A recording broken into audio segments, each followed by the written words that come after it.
Saudara-saudariku, semoga kita semua senantiasa dalam naungan rahmat dan ridha Allah Subhanahu wa Ta'ala. Mengawali perjumpaan kita di kajian Aqsa Al-Quran Sunnah Solution di malam Jumat kali ini, waktu Indonesia bagian Barat, kita bersyukur, berbahagia, dan bermohon kebaikan kepada Allah Subhanahu wa Ta'ala atas segala nikmat yang Allah anugerahkan kepada kita. Semoga nikmat itu bisa kita jaga dengan baik sesuai dengan petunjuk yang Allah berikan melalui Rasulullah SAW, dan semoga Allah meringankan hisab kita di yaumil qiyamah dan mewafatkan kita dalam keadaan muslim yang bertakwa. Rasulullah SAW seringkali mengingatkan, terutama di kesempatan Jumat, melalui Al-Quran surah ketiga Ali Imran di ayat 102 itu. Allah Subhanahu wa Ta'ala berfirman, Ya ayyuhalladzina amanu taqullaha haqqa tuqatih wa la tamutunna illa wa antum muslimun. Hai seluruh insan beriman, tingkatkanlah takwamu kepada Allah untuk membuktikan keimananmu dengan cara yang benar, dengan serius, dengan sungguh-sungguh. Dan jaga takwa dalam frame keislaman itu sampai engkau pastikan tidak kembali pada Allah Subhanahu wa Ta'ala kecuali dalam keadaan muslim yang tunduk, patuh, taat pada Allah Subhanahu wa Ta'ala.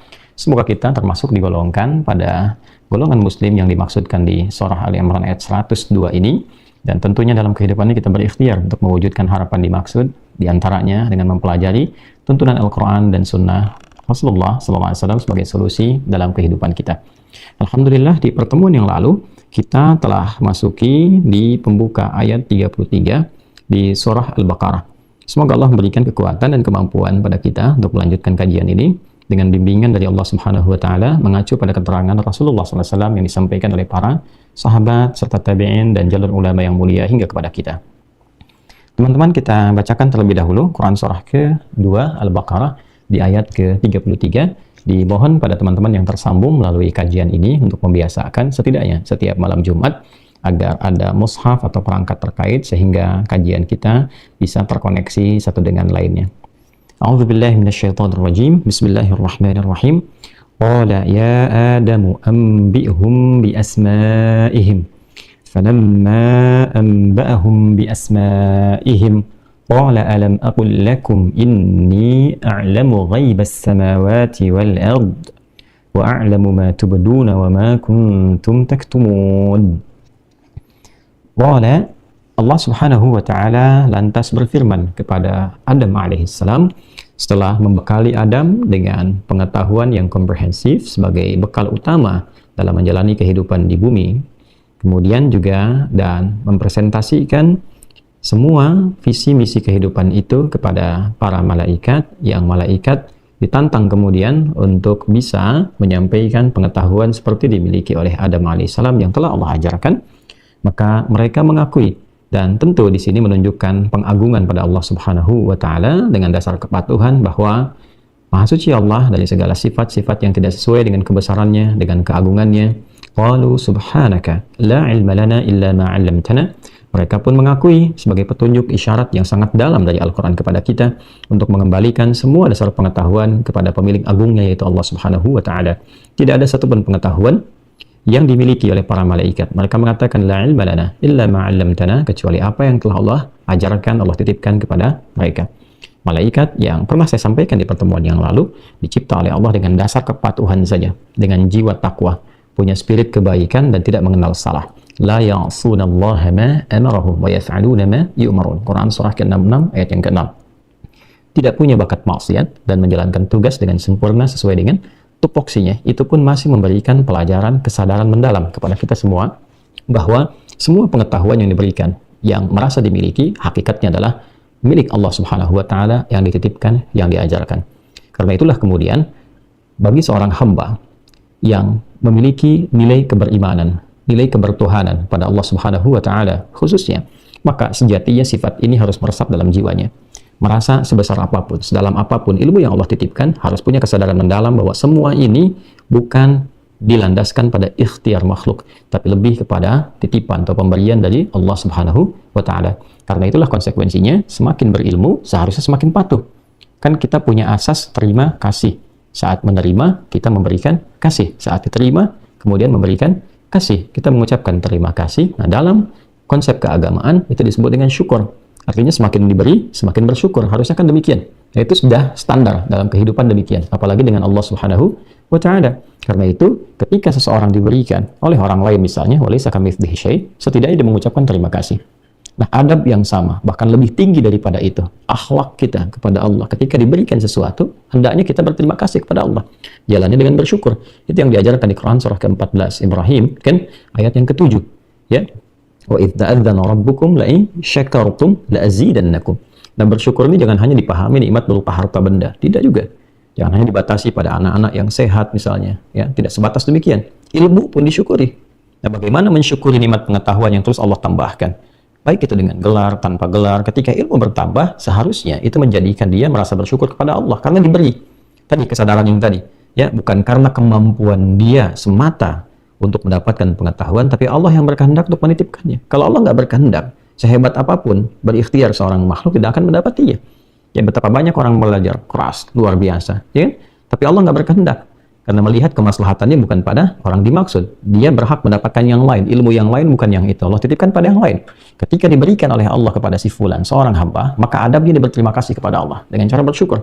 Nah, sifat syukur yang pertama ketika diberikan itu adalah menghadirkan sifat tawadhu dan mengembalikan semua pengetahuan kepada Allah. Karena itu Allah sangat tidak menyukai bila ada seorang yang merasa berilmu, kemudian sombong dengan ilmunya itu. Bahkan tingkat kesombongannya berada di puncak sampai tidak mengenal Allah. Atau, mohon maaf, tingkat kesombongan dengan pengetahuan itu sampai menentang Allah. Inna'udzubillah min dzalik. Ya? Nah, ini mendapatkan satu kecaman yang luar biasa, dan ini penyakit iblis yang pertama. Ketika merasa punya pengetahuan, ya kan? Maka dengan pengetahuan itu dia sombong, aba wastakbar. Nanti ayat 34-nya kita lihat, dia merasa enggan hormat kepada Adam atas perintah Allah karena merasa sombong. Ya, maka Allah haramkan kesombongan itu, ya, apalagi bila itu dilekatkan kepada seorang yang merasa punya pengetahuan, seperti kasusnya Qarun. Ya, Qarun kan nanti kalau kita sudah sampai, khususnya di surat Al-Qasas nanti, ya, surah ke-28 itu, kalau kita masukin nanti ayat 70, 71, kita akan dapati bagaimana seorang Qarun dengan bangganya, bahwa saya ini dapat kekayaan melimpah ini, ya, karena pengetahuan yang saya dapati, ya, karena saya semakin pintar, saya dapat ini semua. Dan tidak kemudian disertai itu dengan penghambaan kepada Allah Subhanahu wa Ta'ala, dengan sifat tawadhu, dengan sifat kemudian menghamba, meningkatkan ibadah. Karena hal yang demikian terjadi, maka apa yang Allah lakukan? Allah memberikan pelajaran, ya, dengan menghadirkan likuifasi, ditelan semuanya, supaya semua menyadari bahwa seluruh apa yang didapati oleh Qarun itu sejatinya adalah titipan dari Allah Subhanahu wa Ta'ala yang harus membangun nilai-nilai ketaatan dan ketakwaan kepada Allah. Jadi kalau dalam bahasa singkat yang sering saya sampaikan, seorang yang merasa sudah mendapatkan gelar atau pintar atau ilmunya terlihat banyak, tapi pada saat yang sama dia tidak mengenal Tuhannya, maka yang demikian belum dikatakan pintar yang sesungguhnya, belum mendapatkan keberkahan dari ilmunya. Baik, ya, jadi termasuk para ustadz juga, ya, atau misalnya digelari ustadz, kiai, atau mungkin gelar-gelar keagamaan tertentu, maka semakin dia meningkat ilmunya, semakin tawadhu karena merasakan bahwa semua titipan dari Allah Subhanahu wa Ta'ala. Demikian Sulaiman alaihissalam ketika diberikan oleh Allah pemahaman, afahamnahu, ya, maka Allah berikan pemahaman kepada Sulaiman yang melebihi ayahnya Daud alaihissalam. Maka apa yang beliau katakan? Ya, beliau kembalikan kepada Allah Subhanahu wa Ta'ala. Min fadli Rabbi, semuanya dari keutamaan Allah Subhanahu wa Ta'ala. Hadza min fadli Rabbi, semua ini, ya, ini dari keutamaan yang Allah titipkan. Liyabluwani, ya, untuk menguji saya. Apakah saya bersyukur dengan semua nikmat ini? Am akfur, atau kemungkinan ada dorongan untuk berbuat kufur. Ya, jadi ini dasar pertama yang ingin kita tekankan, teman-teman sekalian, sebelum kita kemudian hadirkan nilai-nilai ketaatan kepada Allah Subhanahu wa Ta'ala lewat pendalaman ayat ini. Innaka antal alimul hakim. Lalu sifat yang kedua, sebelum kita dalami ke ayat 33 untuk ditekankan kembali, sifat yang kedua, setelah kita menghadirkan sifat ketawadhuan, merasakan semua ilmu ini berasal dari Allah Subhanahu wa Ta'ala sebagai titipan, lalu kita menyadari bahwa sungguh Allah akan menitipkan kepada hambanya sesuai dengan kehendaknya, dengan sifat bijaknya. Jadi Allah Maha mengetahui ini si fulan diberikan kelebihan di A, si fulan di B, si fulan di C. Ya, kenapa tidak satu orang diberikan kelebihan yang sempurna di semua aspek? Ya kan? Agar semua manusia menyadari bahwa keilmuan seseorang itu tetap ada batasnya. Nggak akan bisa menguasai segala hal. Ya, supaya kita menyadari bahwa ada yang menitipkannya, dikembalikan kepada Allah Subhanahu wa Ta'ala. Jadi si fulan A, si fulan B, si fulan C. Nggak ada satu orang menguasai segala hal. Ya, untuk menunjukkan bahwa ada keterbatasan di manusia itu, sehingga kita menyadari bahwa yang sempurna hanya Allah Subhanahu wa Ta'ala. Yang kedua, mengurangi sifat ujub, ya, sifat riya, sifat takabur, merasa sombong. Jadi ketika si fulan dititipkan kelebihan A, belum tentu punya kelebihan B, sehingga dengan itu dia tidak merasa tinggi, tidak merasa angkuh dengan apa yang Allah titipkan kepadanya. Ya, dia bisa mereferensikan orang lain untuk belajar pada si B apa yang tidak diketahui. Ya, si fulan pakar tafsir, tapi belum tentu pakar di bidang hadis. Maka ketika seseorang bertanya tentang hadis, dia bisa mereferensikan, datanglah kepada si fulan, dia lebih paham dengan persoalan ini. Itu yang dilakukan orang-orang di masa lalu. Itu yang diajarkan oleh Nabi Shallallahu Alaihi Wasallam, dan itulah bukti dari pemahaman seseorang atas apa yang diajarkan oleh malaikat dari isyarat yang Allah sampaikan di Quran surah kedua Al-Baqarah di penutup ayat ke-32. Innaka, sungguh engkau ya Allah, antal alim, engkau yang maha mengetahui, pemilik segala pengetahuan, dan berkehendak kepada siapapun ilmu itu engkau titipkan. Al-Hakim, engkau maha bijak memilih seseorang di antara hambamu itu untuk menyampaikan risalah pengetahuan dimaksud. Jadi adab ini penting disampaikan untuk membangun satu pondasi yang kokoh sebelum kita menerima pengetahuan. Sebab kalau adab ini masih rapuh, begitu pengetahuan masuk, nah ini biasanya bangunannya akan goyah. Ya, mudah sekali goyahnya dengan kesombongan, dengan ria, dengan popularitas, dengan materi. Ya, hati-hati. Termasuk dengan materi, hati-hati. Nah, karena itu adab penting dibangun sebelum ilmu itu ditanamkan. Ya, seringkali kita dapati petunjuk dari para ulama yang menyampaikan al-adabu qablal ilmi, adab sebelum ilmu. Di antara adab itu pengetahuannya adalah dasar-dasar penguatan dari nilai spiritual sebelum ditanamkan nilai intelektual. Nanti kita akan detilkan, ya. Baik teman-teman. Qala ya Adamu ambihum bi asma'ihim. Kemudian Allah berfirman, qala. Nah ini menarik sekali. Quran tidak mengatakan Adam kemudian menyampaikan ilmu yang Allah titipkan kepadanya, ya, untuk dipresentasikan pada malaikat. Atau Quran tidak mengatakan misalnya fa'amba'ahum, ya, bi asma'i, maka Adam mengabarkan, menyampaikan, presentasikan pada mereka atas ilmu-ilmu yang Allah titipkan kepadanya. Tidak. Tapi Allah sampaikan di sini dengan pembuka qala, ya, qala. Lalu Allah firmankan. Nah, kalimat kata qala di sini bukan hanya menunjuk perintah kepada Adam, tapi seperti kita bahas sebelumnya, ini menunjukkan jalur sanad yang tersambung. Menunjukkan apa? Jalur sanad yang tersambung. Memberikan kesan kepada kita bahwa hendaknya dalam pengetahuan yang baik itu, yang maslahat, yang komprehensif, yang teruji itu punya ketersambungan sanad sehingga pengetahuan itu terjaga, ya, dari kemungkinan distorsi, pengurangan-pengurangan atau penambahan-penambahan, atau misalnya konsep yang justru merusak apa yang telah baik sebelumnya, ya. Jadi ketika Allah sampaikan qala, dengan kata qala memberikan jalur bahwa apa yang Adam terima sesungguhnya satu bersumber dari Allah, mengaitkan kepada ayat sebelumnya. Makna yang keduanya adalah qala memberikan kesan ilmu yang baik itu ilmu yang terukur, yang sudah matang, kemudian tersanad.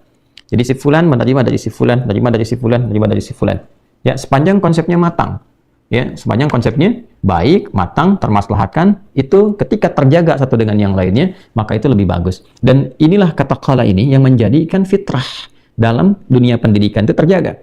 Coba teman-teman lihat, bukankah orang yang mengajar misalnya di fakultas hukum, minimal dia kan punya kepakaran di bidang hukum, kan? Dengan gelarnya SH, sarjana hukum misalnya, dengan MH, master di bidang hukum, atau doktornya di bidang hukum. Nah, ini yang dimaksud dengan sanad. Sehingga jangan sampai orang yang tidak punya kapasitas mengajarkan sesuatu, ya, di luar pakemnya, di luar kapasitasnya. Ya. Dan yang terbaik adalah kapasitas yang didapatkan pun itu punya ilmu yang pakem, yang jelas, yang terukur. Nah, tradisi ini itu dimiliki kuat dalam Islam. Dalam semua aspek yang terkandung di pokok-pokok keislaman. Pokok keislaman itu kan akidah, ya kan? Setelah itu ada apa? Ibadah, ada muamalah, ada akhlak, ada 4 ini kan? Ya kan? Akidah, aspek ketuhanan. Jadi jelas konsepsi ketuhanan di Islam itu jelas. Ya, mengapa Tuhannya mesti Allah, ya kan? Kemudian dari nilai ketuhanan itu bagaimana kita memanggilnya, seperti apa kita menyembahnya, bagaimana kita berinteraksi dengan Allah, ya kan? Setelah itu ada pilar disebutkan untuk mengenal Allah, ini Allah terangkan, ada 6 pilar. 6 pilarnya disebut dengan rukun iman. Itu ada ilmunya tersendiri. Nah, ketika kita belajar nilai keilmuan itu, konsepsinya semuanya sudah jelas, terukur dan bersanad. Apa yang kita pelajari di sini di Indonesia sama dengan yang dipelajari di Malaysia, sama dengan yang dipelajari di Brunei, sama dengan yang dipelajari kita lompat ke Eropa, ke Amerika, dengan di Arab, nggak ada yang beda. Ya, dari dasar-dasar keimanan itu. Maka dari sini kemudian yang paling menarik adalah susunan keilmuannya pun tersambung.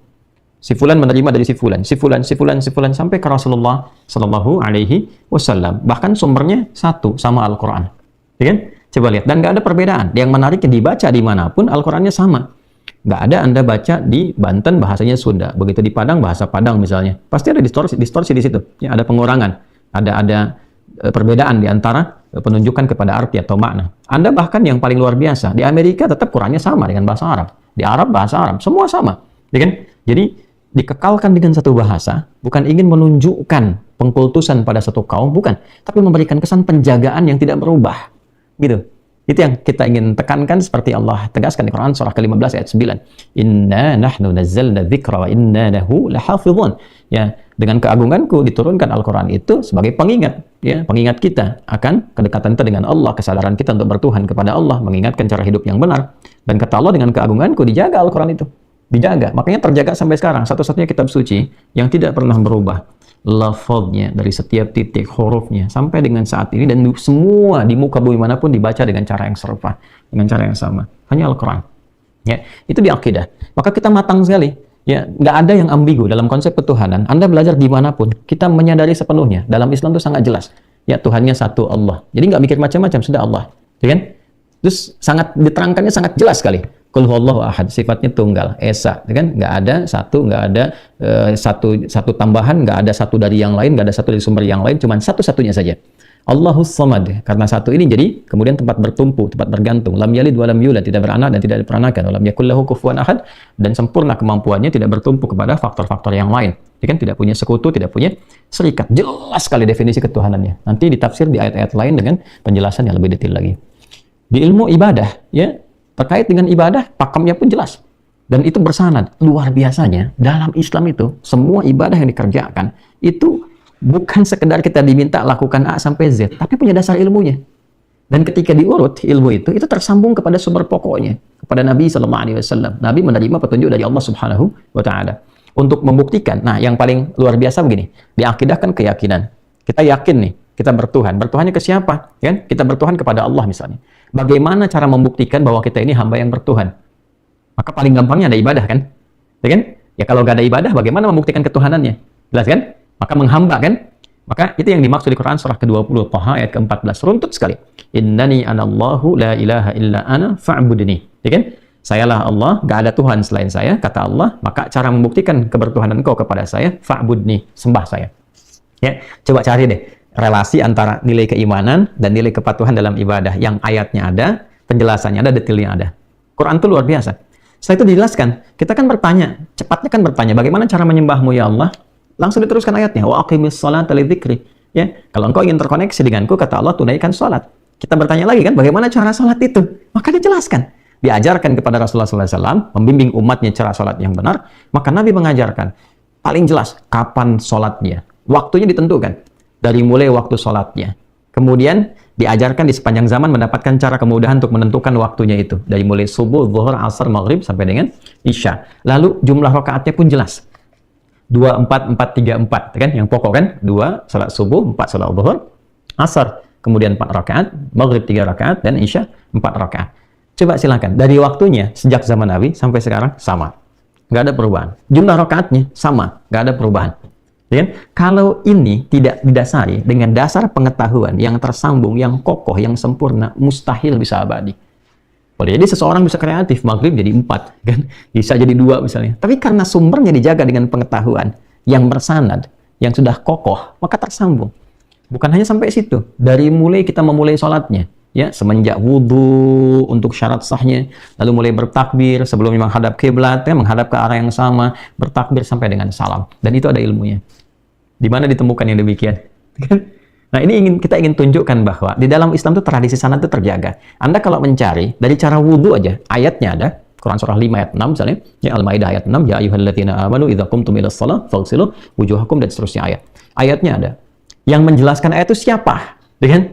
Ya kan harus tampak di hadapan kita, harus terlihat, harus nyontohkan. Dan Allah kan beda, laisa kamitslihi syai'. Nggak mungkin Tuhan itu bisa hadir tampak di hadapan, kan nggak boleh serupa dengan makhluk. Ya, harus tinggi, harus luar biasa, harus agung, harus hebat. Ya, baik. Maka ditugaskan kan seorang nabi, rasul harus dari kalangan manusia sendiri, supaya kita merasakan, bisa ada contoh yang real. Ya, kalau jin kan nggak sama, dimensinya beda, ya makhluknya tidak sama, dan nggak bisa jadi contoh. Ya, jin dengan alamnya, masing-masing malaikat dengan alamnya, manusia harus punya contohnya sendiri, dan yang paling ideal dari kalangan manusia, supaya bisa ditiru. Ya kan? Merasakan, ditiru, ya, kemudian juga bisa melekat kuat bimbingannya dalam kehidupan kita. Maka ditugaskanlah Nabi Muhammad SAW untuk mengajarkan pada kita. Masya Allah, rinci sekali. Dari mulai ini ayatnya, diajarkan kemudian prakteknya oleh beliau, begini cara berwudu, yang pokok seperti ini cara membasuhnya, kalau mengusap seperti ini, sampai selesai. Di mana ada yang begitu? Ya, dan terjaga yang pokok ini sampai ke kita sekarang. Yang paling luar biasa. Ya, terjaga sampai dengan ke kita di era kekinian dan terus berlanjut. Nah, kalau bukan, ini menunjukkan kebenaran dari ajaran Islam yang bersumber dari Tuhan yang benar. Mustahil semua ajaran itu bisa terjaga. Karena karya manusia itu tidak akan pernah melintasi zaman tanpa pernah mengalami perubahan-perubahan. Ya, tanpa pernah mengalami perubahan-perubahan. Saya ambil contoh begini. Ini perbandingan ya, secara singkat saja. Saya ambil di tulisan aja ya, dari tulisan misalnya. Teman-teman sekalian, ini adalah ulama. Ya, ulama, oe. Dan ini yang digunakan sekarang. Dulu, kalau kita ingin bicara misalnya J, maka menggunakan DJ atau untuk Y. Sekarang berubah. Dan selalu ada ejaan yang disempurnakan. Ejaan yang disempurnakan, EYD. Dan menariknya, di bahasa apapun, ini kita lihat berlaku. Ya, kita lihat apa? Berlaku. Kecuali di bahasa-bahasa tertentu yang memang ketika kemudian itu dilihat, diperhatikan, melewati perkembangan zaman, tidak berubah sama sekali karena memiliki tradisi apa yang diucapkan itu yang dituliskan. Nah, itulah bahasa Arab. Ya. Itu bahasa Arab, di antara bahasa yang terjaga. Ini alif, lam, kemudian mim. Coba lihat. Sejak ayat diturunkan dan Nabi mengajarkan dengan lisan, dengan talaqi, ya kan? Sampai selanjutnya ketika umat diprediksi sudah mulai banyak sekali yang masuk Islam, ketika Nabi SAW wafat, sahabat mulai mengajar keluar, bukan hanya di wilayah Hijaz, di wilayah Arab, tapi sudah mulai menyebar, bahkan sampai ke Afrika, sampai ke Persia, kelak kemudian ke Eropa, ya. Dan mereka membutuhkan pengajar-pengajar. Sehingga para sahabat berinisiatif apa yang diajarkan oleh Nabi itu, ya, dan dibimbing, mendapatkan bimbingan sebelumnya, bagaimana Nabi memerintahkan sahabat sebagian yang pandai menulis untuk menuliskan, maka dari situ diserap menjadi mushaf, tertuliskan. Anda bisa bayangkan, dari mulai yang dibacakan, apa yang dituliskan, sampai sekarang semua terjaga. Dari dulu alif lam mim, sekarang tetap alif lam mim. Yang dibaca alam nashrah laka sadrak, alam tara kaifa fa'ala rabbuka bi ashabil fil, sampai sekarang tetap sama. Di mana bisa ditemukan demikian? Ya, ini terjaga. Dan inilah faedahnya sanad. Ya. Dan bacaan Qur'annya pun, dari bacaan sampai tulisan, itu ada sanadnya. Kita kalau ngaji talaqi deh yang benar pada guru-guru, itu mereka tuh punya sanad ke atasnya, si fulan dari si fulan, dari si fulan dari si fulan sampai ke Rasulullah SAW. Bayangkan, dari bacaan punya sanad. Di mana di muka bumi ini, semua kitab sucinya yang ketika dibacakan mudah untuk dihafal, mudah untuk dipelajari, ya kan? Kemudian dia punya sanad sampai ke atasnya dan tersambung. Ini Al-Qur'an. Nah, saya ingin tekankan bahwa dari apa yang Allah ajarkan, sejak mula diajarkan kepada Adam alaihissalam, dari pengetahuan Rabbani itu, memberikan kesan yang kuat kepada kita bahwa satu, kalau belajar ataupun mengajar, itu mesti matang konsepsi keilmuannya. Ya. Jangan tanggung. Ya, satu-satu ya, supaya bahasannya lebih terperinci, lebih detail. Ya kan? Jadi, kalau mengajarkan mesti matang, jangan sampai tidak menguasai satu bidang, mengajar di bidangnya. Itu bisa celaka. Ya kan? Membahayakan, apalagi bagi murid-murid yang diajarkan, apalagi bagi murid yang percaya betul tentang keilmuan si fulan tapi tidak mengerti di mana kepakarannya. Karena itu Imam An-Nawawi pernah menyampaikan dalam kitabnya At-Tibyan, ya, wala yata'allamu illa mimman kamulat ahliyatuhu, dan tidaklah seorang murid belajar kecuali kepada guru yang memang pakar di bidangnya, memahami keahliannya sudah diketahui. Ya, pun demikian seorang murid pun kalau belajar mesti matang, mesti total. Jangan setengah-setengah. Yang kedua, pastikan apa yang dipelajari itu bersanad. Ya. Karena konsepnya matang, ya. Kemudian kalau kita tersertifikasi lah bahasa sekarang itu ya. Ya, sehingga terjaga pakem keilmuannya terus terjaga. Jadi, setiap ilmu yang bersanad itu menunjukkan keilmuannya sudah matang, konsepnya matang. Gitu ya. Itu sudah ketentuan umum itu. Kalau kita menemukan setiap ilmu yang bersanad sampai ke pokoknya dan terus bertahan sampai kapanpun, ini menunjukkan matang. Konsepnya matang. Nah, Islam memberikan pelajaran penting kepada kita. Tidak ada satupun dalam konsep akidah, ibadah, bahkan muamalah, silakan cek. Di bisnis ada ilmunya. Kemudian mencari pengetahuan, belajar ada ilmunya. Di rumah tangga ada ilmunya. Kita punya semuanya itu. Nanti kita turunkan Bang Aisyah. Dan akhlak pun ada ilmunya. Dan itu kalau ditelusuri ada sanadnya. Ini menunjukkan bahwa ajaran dalam Islam itu begitu matang. Dan tidak berubah. Yang berubah hanya karya manusia. Ketika dalam Islam ajarannya begitu matang, bersanad dan tidak berubah, ini menunjukkan ini bukan karya manusia, tapi firman Allah yang diturunkan kepada kita berupa petunjuk dalam berkehidupan. Bahasa singkatnya, pedoman hidup Islami.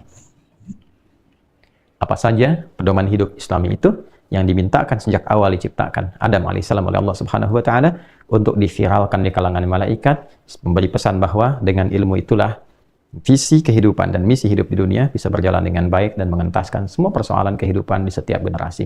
Kita akan bahas itu setelah menunaikan sholat Isya berjamaah. Kita jeda sejenak, kita lanjutkan ba'da Isya. Assalamualaikum warahmatullahi wabarakatuh. Baiklah, di pertemuan menjelang Isya tadi kita telah tuntaskan tentang persoalan dasar pengetahuan yang kokoh, yang matang, yang juga berkesinambungan. Jadi di dalam Islam mengajarkan kepada kita bagaimana satu pengetahuan itu mesti dipelajari dengan baik, komprehensif, holistik, menyeluruh, kemudian sifatnya matang, dan saat diajarkan pun diajarkan dengan cara yang baik, dengan pengetahuan yang sudah luas dan menyeluruh. Itu yang pertama. Yang kedua, kita juga diajarkan bahwa pengetahuan yang baik itu, yang kokoh itu, bila dia berkesinambungan di setiap era dipelajari dan terukur serta bersanad, ini menunjukkan bahwa secara konseptual pengetahuan yang disampaikan adalah pengetahuan yang benar-benar telah teruji, telah matang, telah kokoh secara teoritis.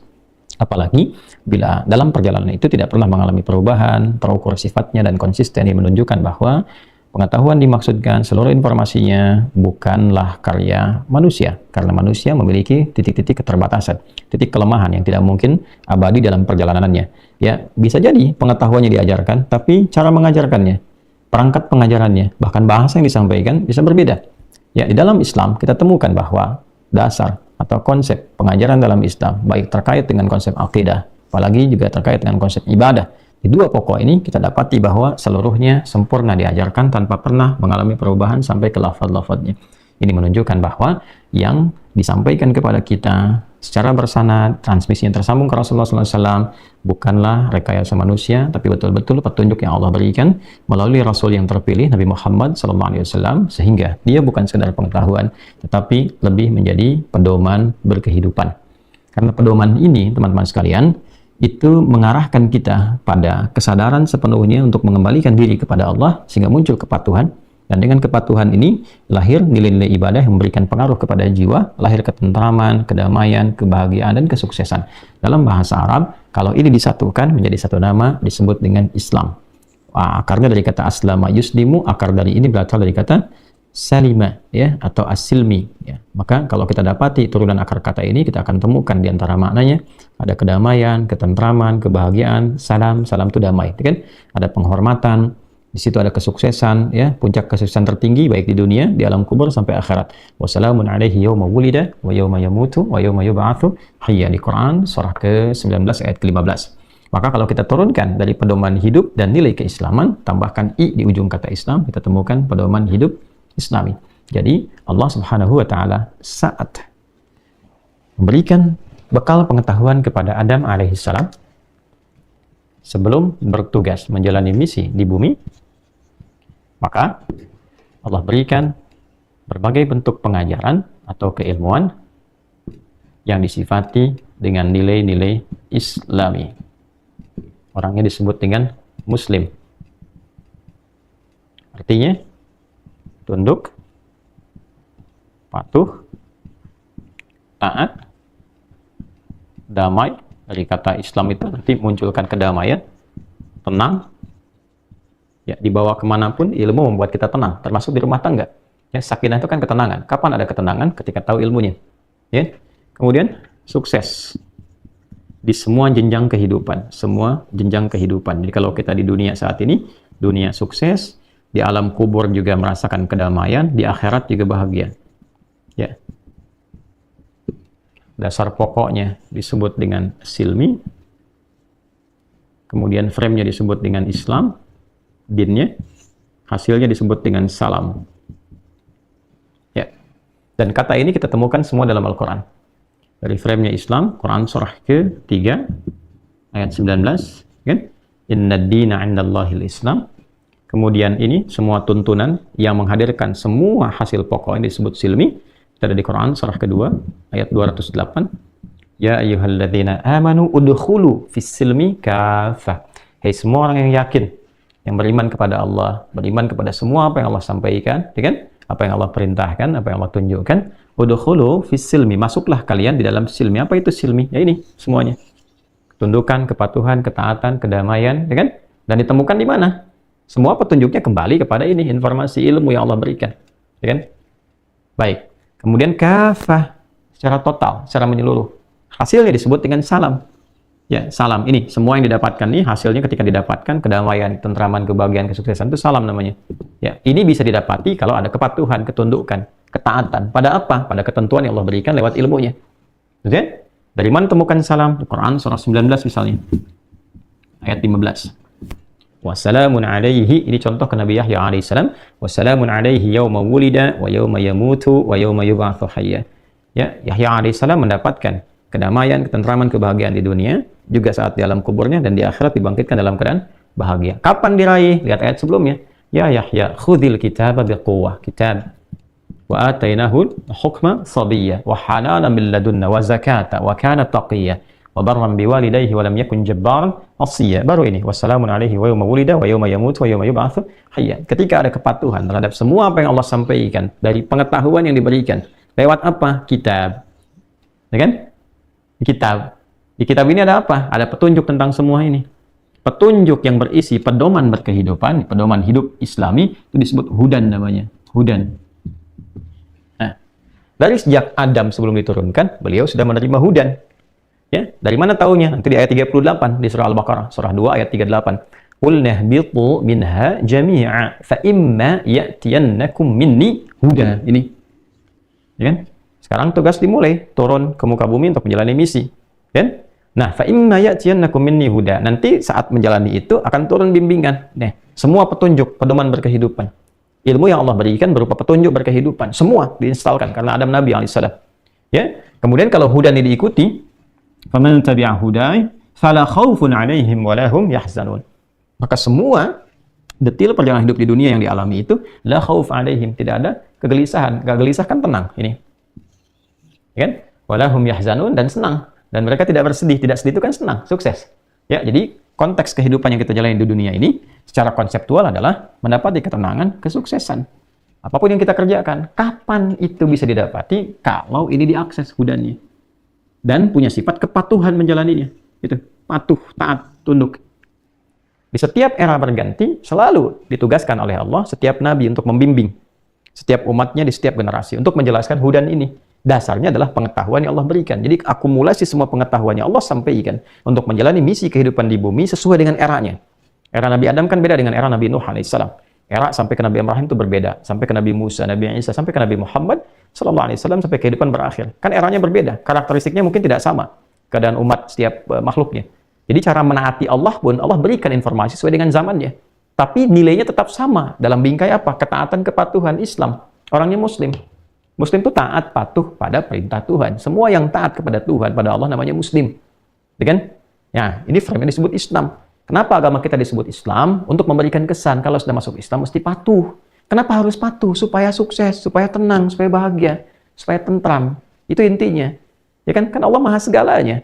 Anda aja patuh pada pimpinan dikasih akses. Patuh pada Allah. Allah nggak punya apa di dunia ini yang bisa diakses. Semuanya bisa. Sangat ringan bagi Allah, karena Allah penciptanya. Itu dasar berpikirnya. Jelas ya? Karena itulah ketika Allah sampaikan, qala ya Adamu anbi'hum bi asma'ihim. Kan?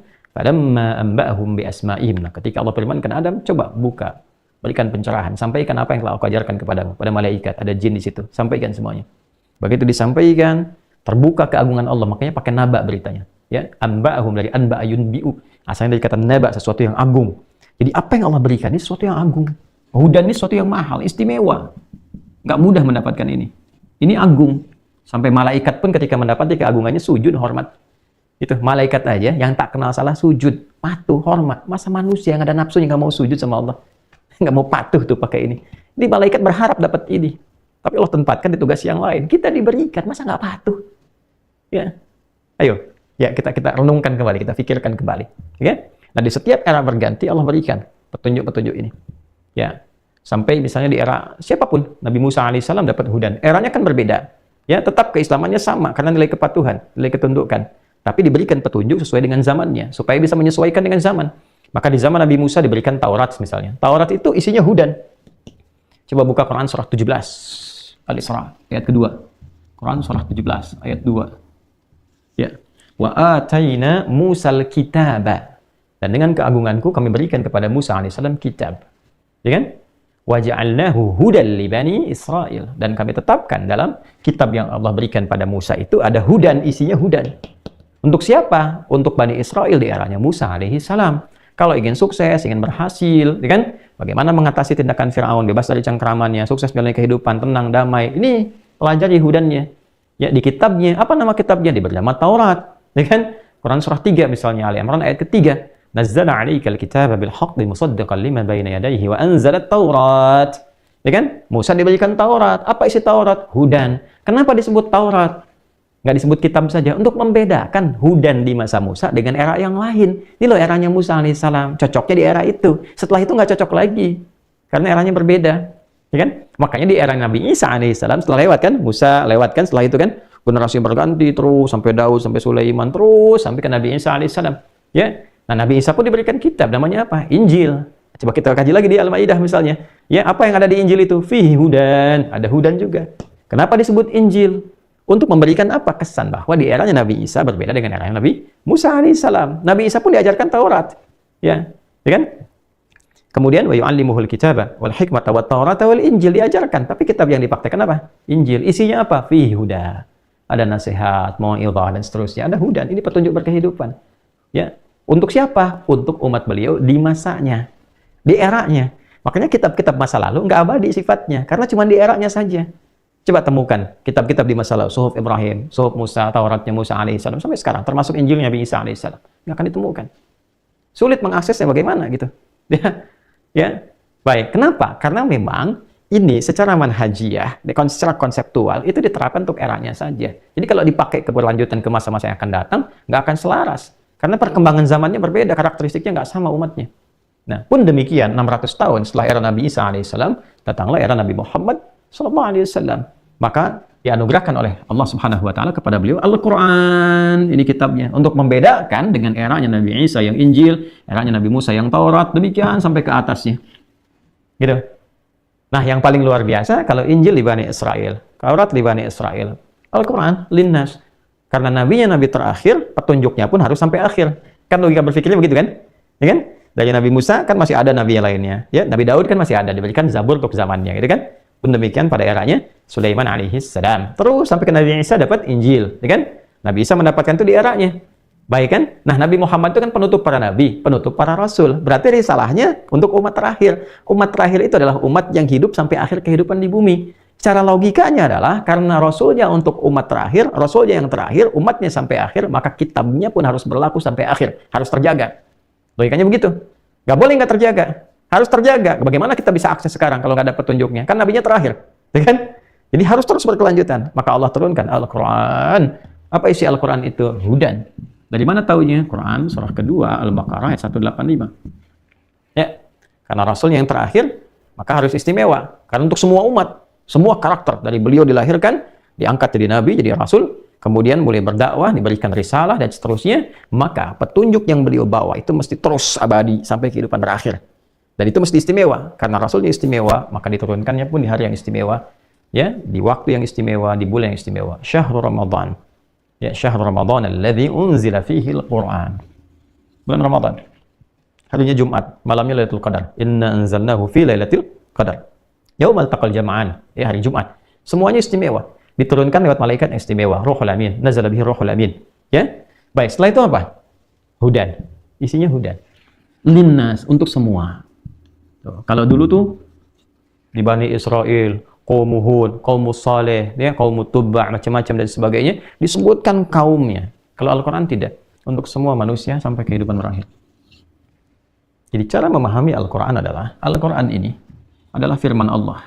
Firman yang isinya adalah ini, kumpulan pengetahuan yang menjadi pedoman berkehidupan, pedoman hidup yang membawa nilai kepatuhan, ketaatan Islam, pedoman hidup Islami, membawa ketaatan, kepatuhan, ketundukan, sehingga dengan kepatuhan kepada Allah itu, dari kajian terhadap pengetahuan yang Allah sampaikan dari firman-Nya di Al-Quran, dijelaskan oleh Nabi itu, maka lahirlah ketenangan, kedamaian, kemudian kesuksesan, kebahagiaan, dan lain-lain sebagainya. Di 3 alam, sampai kembali kepada Allah. Jadi, pertama, memosisikan Al-Quran itu, teman-teman sekalian, jangan diposisikan hanya sebagai kitab bacaan saja. Bacaan ini pengantar supaya memahami isi. Kita harus posisikan Al-Quran sebagai ini, kurikulum kehidupan, pedoman hidup. Di sini ada semua bagian kehidupan kita ada di sini. Karena Allah yang ciptakan. Ya. Dan saya riset, ini cukup lama juga riset seriusnya. Jadi kalau belajarnya sudah lama. Ya belajar dari tafsir, dari bahasa, dari macam-macam, dari aspek ilmu yang lain. Tapi riset terkait dengan aspek pengetahuan ini, jadi pengetahuan berbasis atau pendidikan Islam berbasis Al-Quran dan Sunnah itu kurang lebih 2 tahun. 2 tahun. Ini yang kemarin dipresentasikan saat orasi ilmiah di honoris causa di UMJ itu. Dan saya terima karena profesional. Yang menawarkan, ya saya tidak katakan banyak, tapi baik di dalam ataupun di luar juga banyak tawaran-tawaran yang datang beberapa. Tapi saya terima karena begitu profesional. Ya, dan semua ukurannya ada. Ukurannya ada. Yang berhak itu standarnya begini. Dari sisi keilmuannya, kontribusinya, macam-macamnya ada semua. Kalau terpenuhi, silakan. Nggak main-main.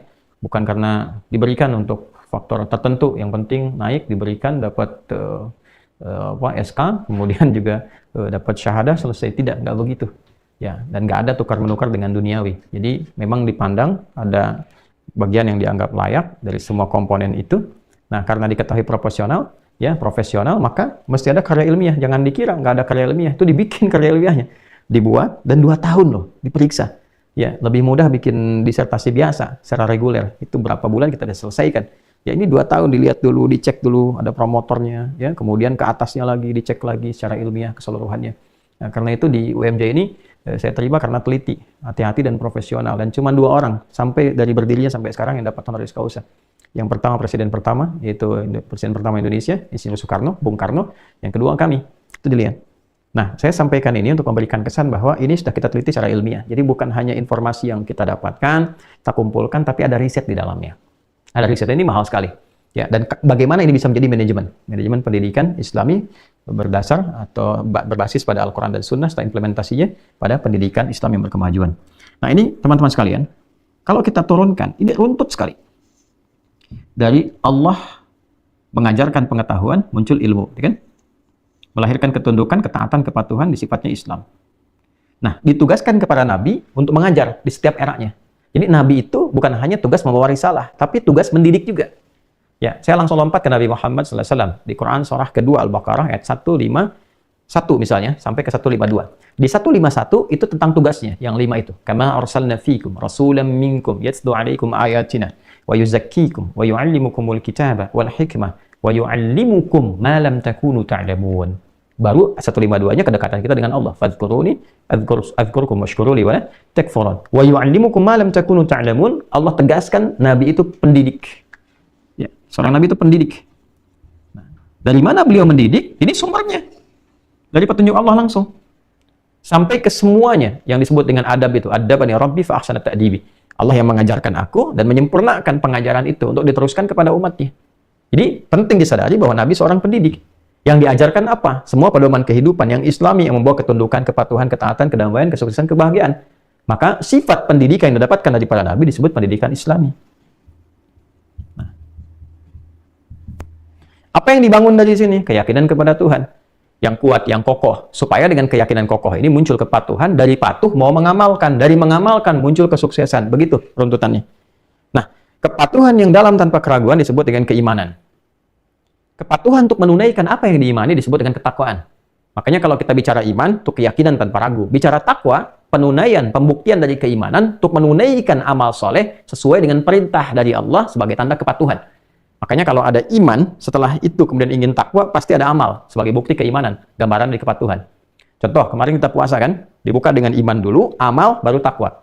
Ya ayyuhalladzina amanu, iman dulu. Ya, bagaimana cara membuktikan keimanan? Kutiba alaikumusiyam, puasa. Harus patuh untuk menunaikan puasa. Kalau nggak patuh, nggak beriman kan? Makanya ketika saya beriman, saya tunjukkan dengan puasa. Saya patuh kepada Tuhan, pada Allah. Kama kutiba 'alal ladzina min qablikum, baru dapat apa? Taqwa la'allakum tattaqun.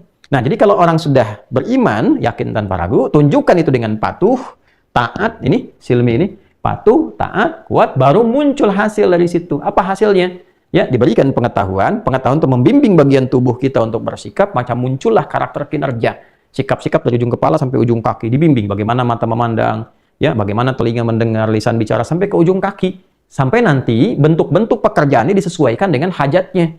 Dibawa ke dunia pengetahuan, belajar. Bagaimana dari ujung kepala sampai ujung kaki belajar dengan benar. Dibawa ke rumah tangga, jadi apa? Jadi anak, jadi suami, istri, ayah, ibu, kakek, nenek. Maka ujung kepala sampai ujung kaki dididik, jadi ilmunya dikerjakan. Nah, hasil bentukan perilaku dari nilai-nilai tadi disebut dengan akhlak namanya. Maka ketemulah di situ iman, ya, plus takwa, plus akhlak. Nah, gitu. Bersyukurnya kita, ya, nggak pernah ada pertentangan dari nilai-nilai agama, keislaman, apalagi pendidikan Islami, dengan nilai-nilai kebangsaan, kenegaraan. Karena tujuan pendidikan, ya, yang diterapkan di negara kesatuan Republik Indonesia pun itu membentuk karakteristik iman, takwa, dan akhlak. Gitu. Coba teman-teman lihat deh. Di Undang-Undang Sisdiknas nomor 20 tahun 2003. Diakses sekarang. Googling ya, Undang-Undang Sisdiknas tahun 2020 tahun 2003, nomor 20 tahun 2003. Coba lihat. Ya, coba klik sekarang, klik Google, cari Google. Undang-Undang Sisdiknas. Ya, nomor 20 tahun 2003. Klik. Kemudian buka pasal menimbang. Coba, saya sudah riset nih, insya Allah saya sudah riset. Buka pasal menimbang, lihat poin B. A, B, begitu masuk B. Undang-Undang Dasar tahun 1945 mengamanatkan pada pemerintah untuk mengusahakan satu sistem pendidikan. Perhatikan, yang meningkatkan keimanan dan ketakwaan pada Tuhan Yang Maha Esa serta akhlak mulia. Iman ada, akhlak ada, takwa ada. Tuh. Jadi nggak pernah bertentangan. Jadi pendidikan Islami itu tidak akan pernah mungkin bertentangan dengan kurikulum-kurikulum pendidikan, ya, yang secara konseptual diterapkan kemudian di negara kesatuan Republik Indonesia. Karena value-nya sama, nilai yang dihasilkan sama. Ya. Dan negara ini bukan negara agama, tapi spirit kebangsaan dan kenegaraannya dibangun dengan nilai-nilai agama. Jadi nggak bisa dilepaskan. Di dasar pertamanya aja ketuhanan yang Maha Esa, Pancasila kan? Ya, coba. Pancasila itu kan 5 kan? Satunya apa? Ketuhanan yang Maha Esa. Nanti tafsirnya di Eka, ya, Prasetya Pancakarsa kan? Itu kan? Nanti kamu, saya, Anda, maaf, ini kadang-kadang suka mengajar di kelas. Ya, baik, kita lihat misalnya teman-teman sekalian, maaf, ditarik ke pasal 29 aja, yang paling cepat. Ayat 1, negara berdasar atas ketuhanan yang Maha Esa. Unsur keimanan ketakwaannya, pasal 29 ayat 2, untuk semua masyarakatnya. Negara menjamin kemerdekaan tiap-tiap penduduk untuk memeluk agamanya masing-masing dan beribadah menurut agama dan percayaannya itu. Ini nyambung semua. Gitu. Karena kenapa? Yang nyusun dulu itu banyak ulama kita kontribusi, termasuk pendiri bangsa ini juga. Ya, jadi nggak akan pernah ini bersinggungan dalam konteks bertentangan, nggak akan pernah. Berjalan beriringan, sama-sama. Karena tujuannya itu. Dan dibawa kemanapun keimanan itu dibawa. Ya, dibawa. Jadi saya ingin tegaskan bahwa ini bagi umat Islam tidak ada terjemah yang paling baik dari nilai-nilai amanat undang-undang. Jadi undang-undang ini mengamanatkan kepada kita nih. Nah, sebagai Muslim dan sebagai warga negara Indonesia yang baik harus mengamalkan undang-undang ini. Sebagai warga negara mengamalkan ini, ya kan? Nah, sebagai umat Islam dilindungi kita oleh negara dengan pasal 29 ayat 2. Negara melindungi untuk ibadah menurut kepercayaan masing-masing. Kita percaya dengan Islam. Ya kan? Sumbernya dari mana? Dari Quran, dari hadis. Jadi ketika kita mempelajari pendidikan keislaman, itu saat yang bersamaan sedang menjadi warga negara yang baik. Muslim yang baik, warga negara yang baik. Dan nggak akan pernah hasilnya bertentangan. Karena value yang diajarkan ini dapat diterapkan dimanapun. Jadi apapun, sepanjang basicnya benar, diambil dari Quran, dari hadis, kita praktekkan, basicnya benar, itu diterapkan dimanapun, pasti akan menjadi solusi dari semua perjalanan kehidupan yang dilalui. Jadi apapun dia.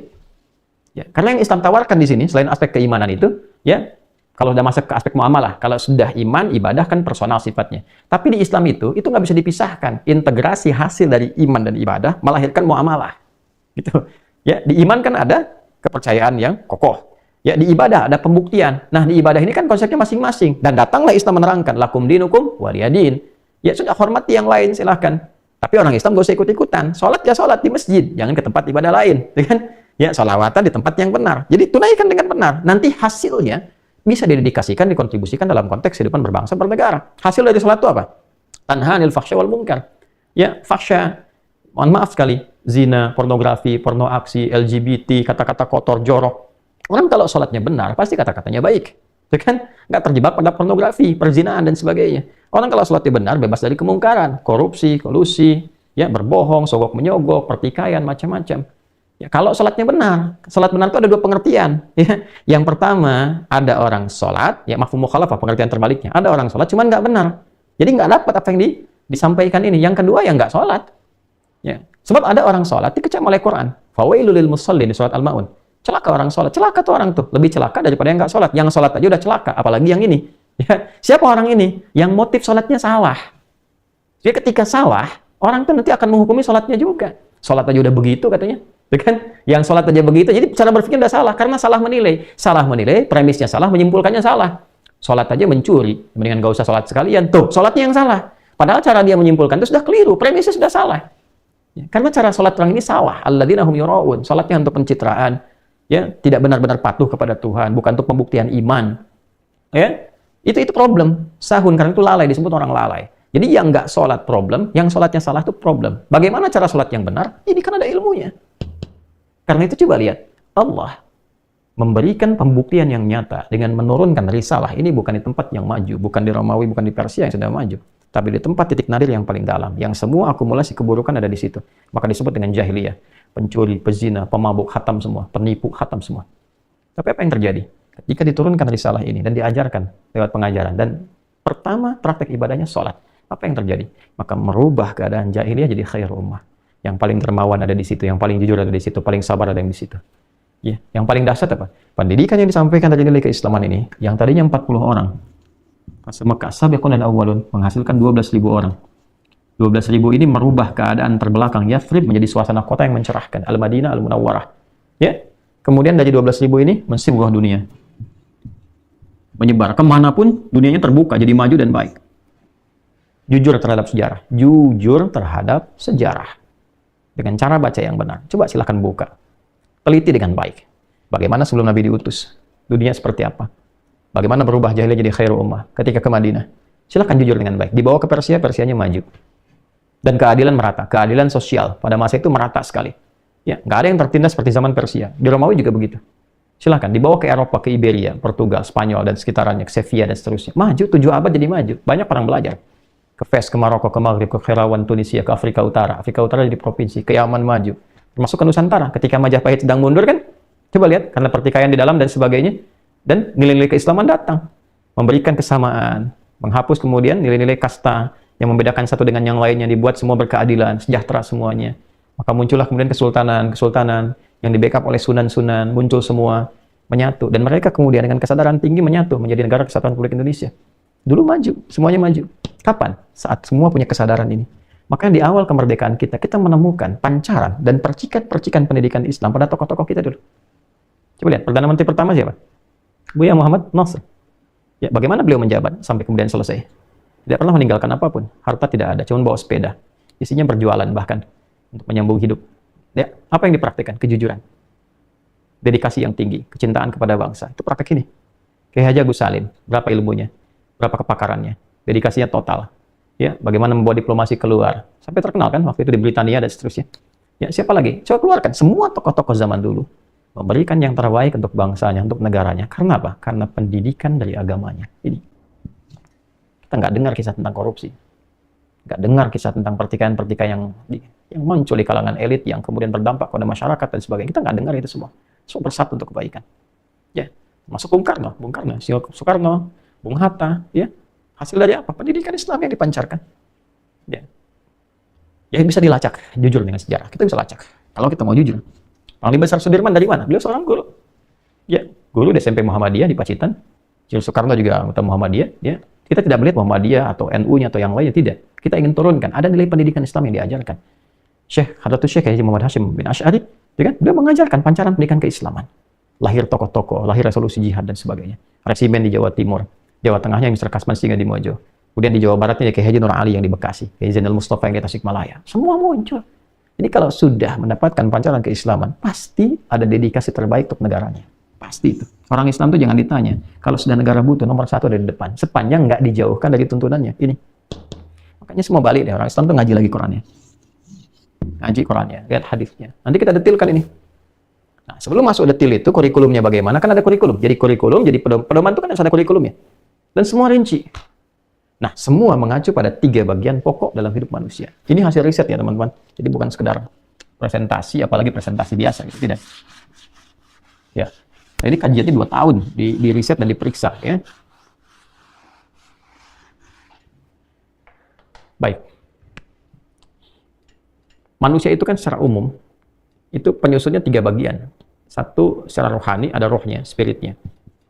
Rohani, secara spiritual. Kemudian ada akalnya, aklani, untuk membentuk satu pikiran. Ya. Jadi konstruksi keilmuan itu di sini diolah ini.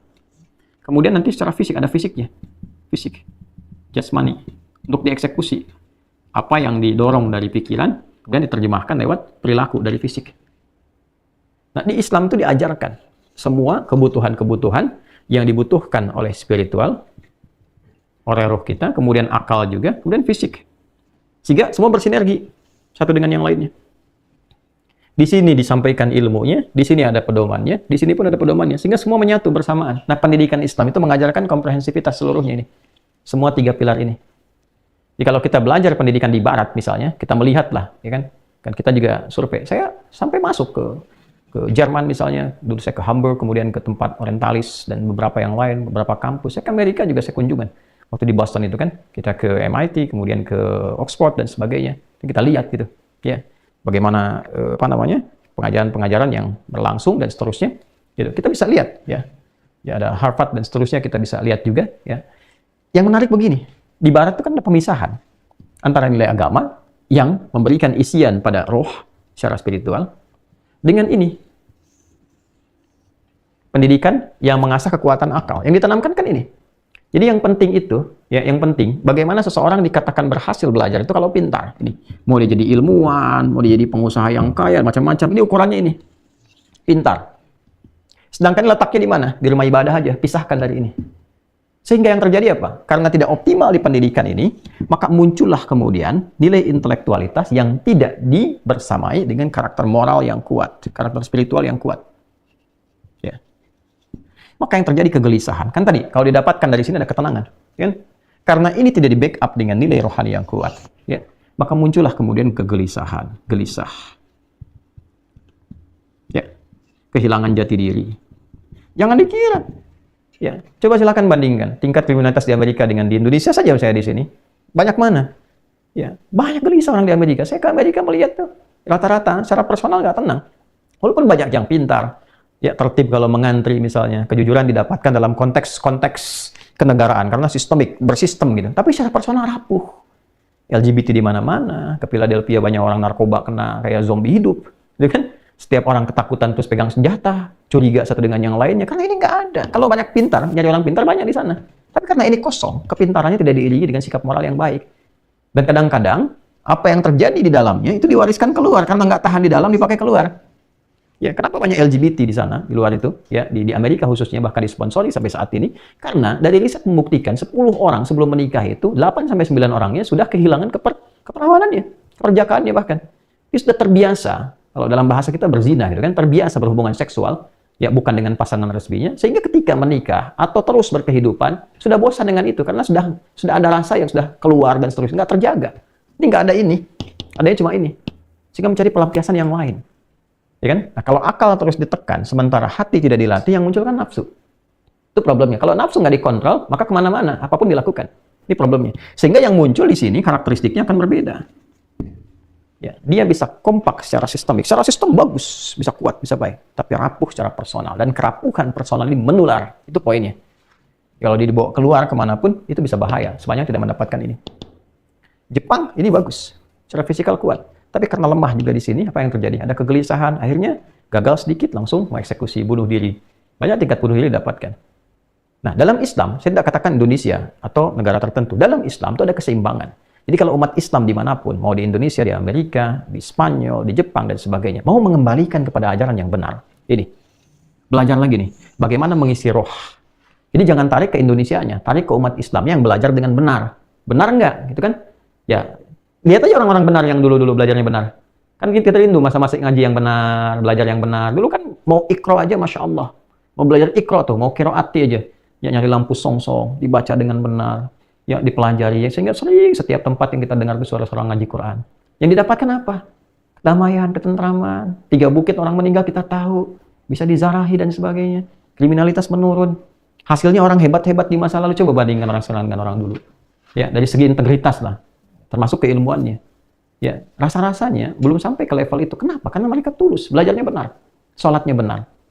Maka kita butuh value itu untuk ditarik lagi demi semangat mempelajari ini. Nanti hasil dikasihkan pada bangsa, pada negara. Dan nggak akan bertentangan karena value yang didapatkan dari situ. Kalau ketakwaannya personal, ya, hubungan dengan Allah. Ayatnya jelas. Nih, pendidikan rohani itu apa saja? Ada pada ibadah. Konsepsi keimanannya mesti benar. Kita sebagai muslim meyakini dalam keimanan beriman pada Allah. Cara beriman pada Allah diajarkan Rasulullah. Jalannya lewat ibadah, disebut dengan syariat. Syariat itu jalan. Maka pendidikan rohani yang didapatkan lewat apa? Lewat ibadah. Sini ada sholat, gitu kan? Ada puasa, ada interaksi dengan Al-Quran. Dididik di sini. Didik saat ruku, saat sujud, saat macam-macam. Sehingga keluar hasil dari sini. Gitu kan? Kalau benar cara ibadahnya, rohnya mendapatkan masukannya. Gitu. Nutrisinya masuk ke sini. Sehingga roh mendapatkan pendidikan. Dari sholat itu kan muncul ketaatan. Kalau orang sholat, sholatnya benar, ibadahnya pasti baik.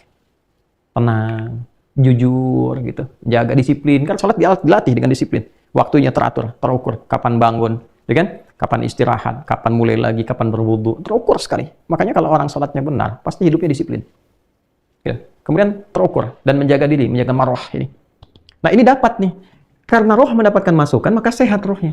Di dalam roh ini ada nilai ketakwaan. Quran surah 91 ayat 7 sampai 10. Wa nafsin wa ma sawwaha fa'alhamaha fujuraha wa taqwaha. Jiwa takwanya muncul. Ini terisi. Nah, disinilah akumulasi semua sifat karakter moral, kejujuran, kesabaran, ketawaduan, rendah hati. Ya ada di sini semua. Jadi kalau latihan ibadahnya benar, maka sifat moralnya akan muncul, karakternya akan muncul. Ini yang memerintahkan akal. Jadi akal itu sebetulnya netral. Dia hanya merumuskan saja. Dari data yang masuk, diolah jadi informasi. Informasi diolah jadi knowledge. Yang merangkum itu, yang merumuskan itu, mengkonstruksikan, ini akal namanya. Jadi akal itu netral aja. Ini udah masuk di informasi banyak, mau dipakai kemana? Ya kan? Makanya beda di ilmu itu nanti akan terlihat nanti di ekspresi perilaku. Semakin banyak ilmu, semakin perilakunya beraneka ragam. Bisa bicara dengan si fulan, cara bicara begini. Dengan si fulan bisa begini. Dari mulai ragam bahasa sampai ragam akhlaknya. Ke orang tua gimana, ke anak gimana. Apa yang membedakan sikap itu? Ilmu. Tapi ilmu itu dapat perintah. Dari mana? Dari sini. Kalau ininya nggak baik, rohnya nggak baik, nggak diisi, nggak diberikan pengetahuannya, nggak diberikan nutrisinya, maka yang muncul apa? Alih-alih takwa muncullah fujurnya. Fujur ini dorongan keburukan. Gitu. Di sini was-was setan masuk nih. Lawan dari ini, kalau ada jujur, sini ada dusta. Ya kan? Di sini rendah hati, sini sombong. Jadi kalau ini nggak terisi, ininya banyak, data banyak, jadi informasi, jadi ilmu. Tapi begitu akan dikonstruksikan jadi perintah, perintahnya muncul dari sini. Jadi orang yang ilmunya banyak, tapi hatinya kotor, itu bahaya. Kenapa? Karena damage-nya di sini akan banyak. Contoh, di sini nggak ada jujur nih, karena yang dilatihnya sifat-sifat buruk dari nafsu. Yang adanya adalah dusta. Dusta memerintahkan kepada akal. Akal ilmunya sudah banyak. Maka semakin banyak ilmunya, maka dusta akan dikemas dengan kemasan yang beragam. Makanya koruptor yang pintar, nyurinya lebih banyak dibandingkan dengan orang yang nyuri ayam atau pencuri yang ilmunya kecil. Kenapa? Kalaupun sama-sama bermasalah rohnya, tapi ilmunya kosong. Yang ini yang bahaya adalah ilmu banyak, hati kotor. Nah ini yang mana sekarang? Kan? Kelihatannya pintar. Yang paling bahaya sudah nggak pintar, dapat posisi misalnya, kemudian hatinya kotor, itu paling bahaya. Nah, maka apa yang harus dilakukan? Kita saling mendoakan. Jangan saling mencela, jangan berselisih. Bangun kesadaran. Katanya mau Indonesia maju, punya visi 2045. Ya, nah kesadarannya dibangun. Allah titipkan apa? Pada meninggal juga kok. Ya, pada akhirnya akan pulang. Amanat kita kan negara ini tercinta, Indonesia tercinta. Amanat kita, bumi yang kita pijak, itu yang kita majukan. Nah, orang Islam tuh niatkan untuk ibadah, untuk menaati Allah. Itu yang dimaksudkan. Inni ja'ilun fil ardi khalifah. Niatkan untuk menaati Allah. Jadi apapun itu. Dan itu dedikasinya harus total. Jadi apapun, di militer total. Apa tugasnya? Pahami sabta marganya dari 7, praktekkan. Ya, jadi polisi peribadatannya apa? Praktekkan. Ya, jadi pejabat demikian, jadi pengajar demikian. Dan niatkan sebagai ibadah kepada Allah. Jadi total kontribusinya, dedikasinya pun akan total ini. Nah, karena itu apa? Karena kepatuhannya baik, akalnya juga baik, belajarnya bagus, maka hasilnya akan bagus ke sini, diperintahkannya bagus. Ini melahirkan karakter moral, ini karakter intelektual. Jadi orang Islam itu mesti pintar. Karena itu apa? Banyak ayat-ayat yang terkait dengan pengetahuan. 779 ayat. Kata ilmu maksudnya yang ada dalam Quran. 779. Terkait dengan ilmu yang mengasah akal. Dari mulai membuka gerbang pengetahuan Iqra, dari mulai analisis, ya, analisis yang tajam, afala yanzuruna ilal ibli kaifa khuliqat, hewan aja di riset, alam direnungkan, dikontemplasikan, wa yatafakkaruna fi khalqis samawati wal ard. Semua dianalisis. Silakan cek di lautan, daratan, macam-macam. Supaya pintar. Jadi muslim itu mesti pintar, jangan nanggung, ilmunya mesti komplit. Makanya belajar itu duduk yang paling depan. Ya kan? Tanyakan yang nggak paham, masuk keluar mesti beda. Dimanapun teman-teman belajar. Teman-teman mahasiswa dimanapun, dalam dan luar negeri. Ayo belajar yang betul. Sayang-sayang waktu dibuang-buang. Ya, jangan sampai menyesal kemudian hari. Duduk yang paling depan, pelajari sampai paham. Sebelum belajar, baca dulu. Ya, tugas guru itu adalah memberikan penjelasan dari kegampangan apa yang kita baca sebelumnya.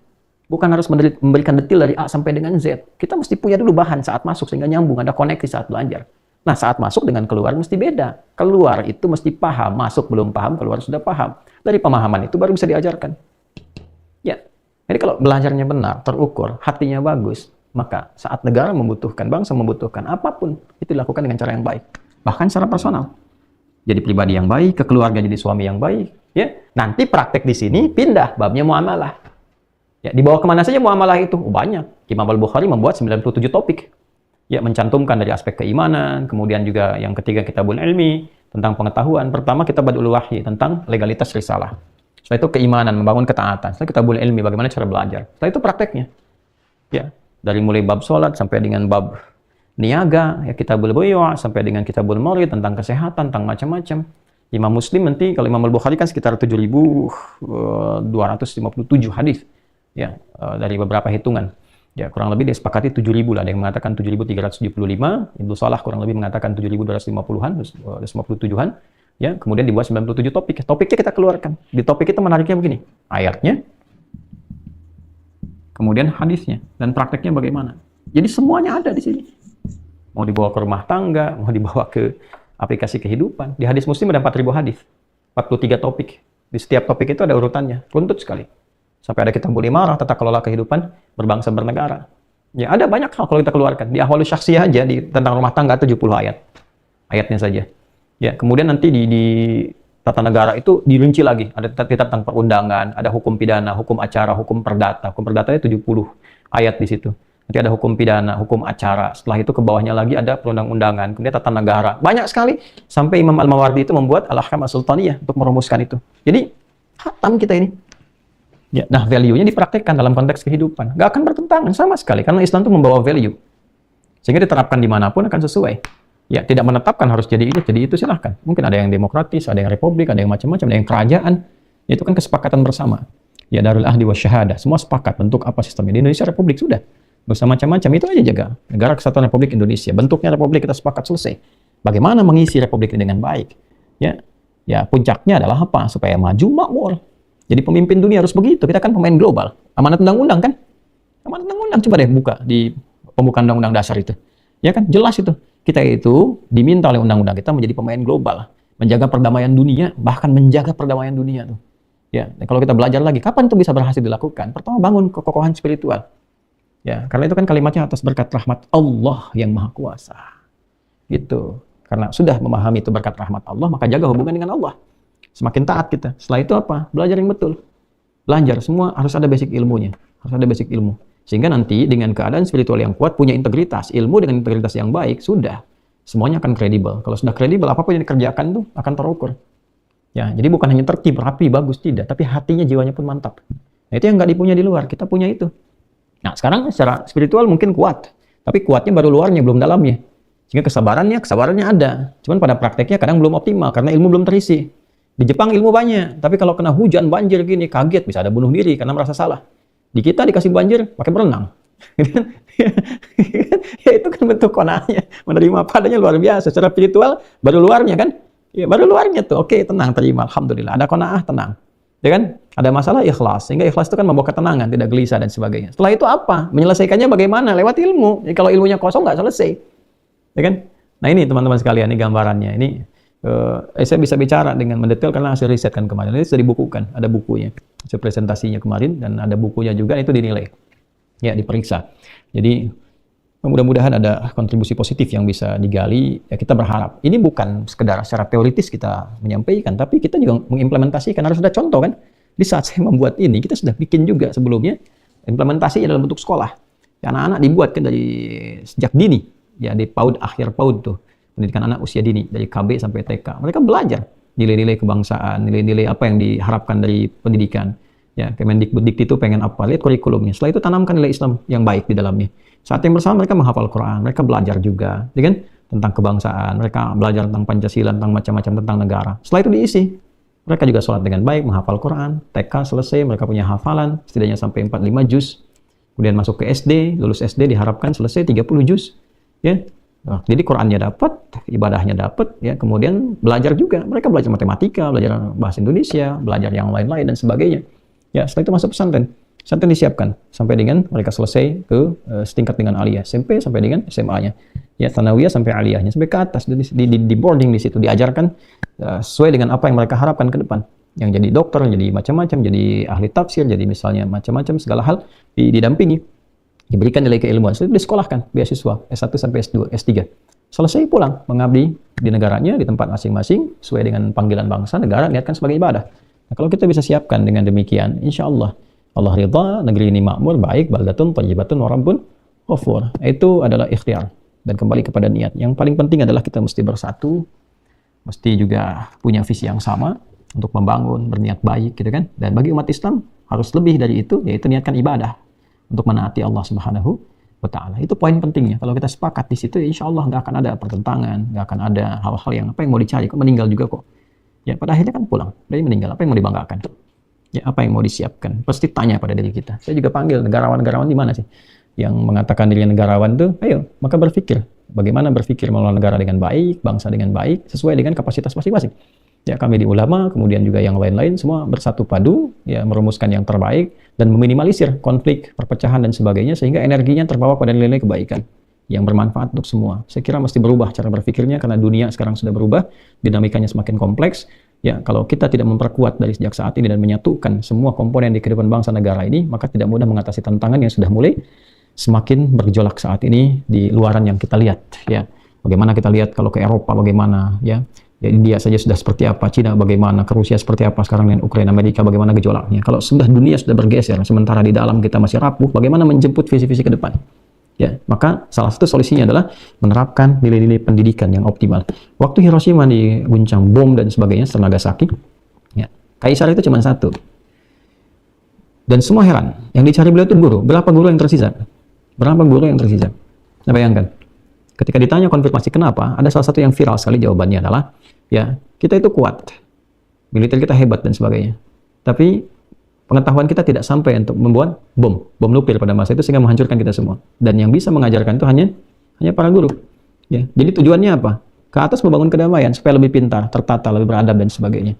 Maka sekali lagi pendidikan sangat penting dan tidak ada solusi yang terbaik bagi umat Islam kecuali kembali kepada sumber-sumber pendidikan Islaminya yang mengarah kepada Al-Quran dan Sunnah Rasulullah Sallallahu Alaihi Wasallam. Itu intisari pelajaran kita teman-teman sekalian. Jadi itu yang bisa disampaikan dan alhamdulillah implementasi ini sekarang terus berjalan dari pendidikan sampai dengan pesantren. Saya izin update pesantren teman-teman, alhamdulillah syukur pada Allah sudah 75%. Kita berharap speed up-nya nanti akan sampai di bulan September ketemu September, jadi pas 1 tahun dalam peletakan batu pertama sampai dengan pembangunan. Diharapkan semua pokok sudah selesai, tinggal interior saja. Jadi pokok itu ada masjid, kemudian guest house ada 6, itu sudah selesai. Seruang belajar, kelas, alhamdulillah 1 gedung sudah selesai, tinggal diinteriorkan, dioptimalkan. Kemarin baru diisi AC, alhamdulillah, jadi sudah kita siap-siapkan. Kemudian asrama ini masih 75%. Ya, diharapkan akan dikejar, jadi secara fisik bulan Juli selesai, September kita harapkan semua tuntas. Dan ada 1 pendopo yang saya siapkan juga untuk pertemuan para ulama atau pemikir atau yang ingin berkontribusi. Ya, untuk membangun bangsa, membangun negara, untuk membangun keilmuan yang baik, dan semua berniat baik. Ya, berniat baik semua ini. Ada 1 pendopo yang terinspirasi dari Ampel Denta waktu itu. Ampel Denta itu gimana para sunan-sunan, para ahli ilmu berkumpul untuk berdiskusi, memberikan masukan-masukan yang baik, menjaga nilai kebaikan, kedamaian, ketentraman. Jadi, insya Allah ada speed up teman-teman sampai September ini. Masih ada peluang untuk wakaf. Ya, jadi teman-teman yang mau berwakaf silahkan, karena itu tidak menjadi bagian dari kepemilikan pribadi. Jadi bukan bagian dari kepemilikan pribadi, saya pun tidak memiliki sejengkal tanah ataupun aset di situ, tidak ada sama sekali, semua wakaf. Ya, saya hanya diberikan oleh Allah amanah dan saya jalani saat ini, bertugas untuk membersamai, membimbing, kemudian nanti bergantian. Ya, Allah alam, Allah tetapkan sampai mana kan kontribusi kita. Ya, dari niat ibadah kita ini sampai mana, yang penting sudah jadi, murid-murid kita sekolahkan keluar, murid-murid ada yang bergerak belajar, sekarang sudah kelas 4 SD, kelas 5, kelas 6, pesantren selesai, mereka masuk situ, yang di luar mengajar di situ. Ya, kalau pada akhirnya kemudian kita wafat, ada yang menggantikan. Jadi semua kita wakafkan. Nah, ada kesempatan teman-teman sampai di bulan September ini pada tahap yang pertama untuk keseluruhan bangunan sehingga kita bisa nikmati dulu.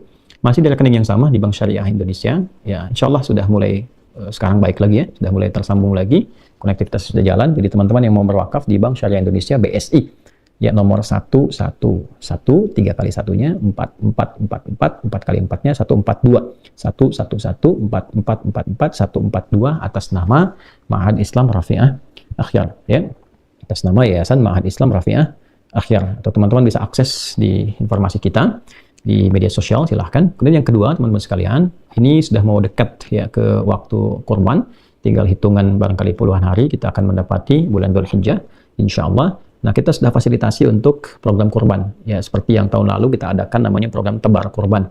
Karena ada beberapa di daerah kita juga yang membutuhkan kasih sayang perhatian mendalam bagi mereka, karena sebagian mereka bahkan mendapati daging, untuk memakan daging itu bisa setahun sekali. Maka kami bikin program itu. Alhamdulillah kemarin cukup berhasil, bahagia juga teman-teman yang lainnya yang mendapati itu semua. Kita agak perluas sekarang. Bagi teman-teman yang berminat sudah bisa dilihat ya, flyernya ada, di IG juga ada.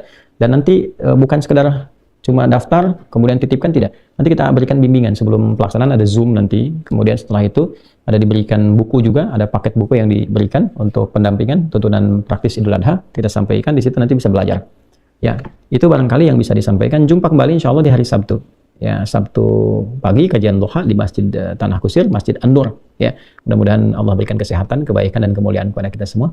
Terima kasih membersamai kajian Aqsa ini. Mohon maaf tidak mampu menyampaikan hal-hal yang mungkin Anda harapkan, itu kelemahan yang saya istighfari. Mohon doa semoga Allah mengampuni kami, kedua orang tua dan keluarga semuanya, seperti kami mendoakan teman-teman semuanya. Allahumma taqabbal minna innaka antas sami'ul alim wa tub 'alaina innaka antat tawwabur rahim. Rabbana atina fid dunya hasanah wa fil akhirati hasanah wa qina adzabannar. Wa sallallahu ala sayyidina Muhammad wa ala alihi wa sahbihi ajma'in. Wa akhiru da'wana subhanakallahumma wa bihamdika asyhadu an la ilaha illa anta nastaghfiruka wa natubu ilaik. Walhamdulillahi rabbil alamin. Sebelum saya tutup dengan salam, satu lagi, mohon maaf, umrah sudah terpenuhi kuotanya, sudah ditutup, mohon izin, dan nanti teman-teman yang sudah tergabung akan diinfokan untuk pertemuan khusus dengan kami di bulan ini. Assalamualaikum warahmatullahi wabarakatuh.